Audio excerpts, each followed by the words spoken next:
సూర్యాబాయ్ అనే వ్యక్తి ఈ స్టేజ్ లోకి ఉన్నాడా అసలు, లేదంటే చూపించుకుంటున్నాడు, అంత షోటప్ చేస్తున్నాడు, ఏం లేదు అక్కడ అంత డొల్లా. ఎంబీఏ చదివినా అని చెప్పేసి కూడా మీరు కొన్ని ఇంటర్వ్యూస్ లలో చెప్పారు. ఎంబీఏ కూడా చదవలేదు, జోకర్ లాగా కనిపిస్తున్నాడు అని చెప్పేసి బయట అంటారు. వాళ్ళకి మీరేం చెప్తారన్న అట్లా కామెంట్ చేసేటోళ్ళకి? పని పాట లేని లోఫర్ నా కొడుకులు ఎవరైతే ఉంటారో, ఒకరిని చూసి తట్టుకోలేక ఎవడైతే ఉంటాడో వాళ్ళకి ఏం పని పాట ఉండదు. లోఫర్కి మహాత్మా గాంధీ గారికి వస్తాయి, పవన్ కళ్యాణ్ అన్నకు వస్తాయి, చిరంజీవి గారికి వస్తాయి.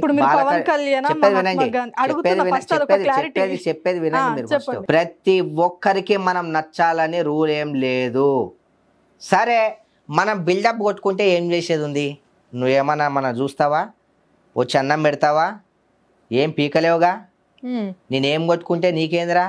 లఫ్ నా కొడక. నేనేం చేస్తే నీకేంద్రా?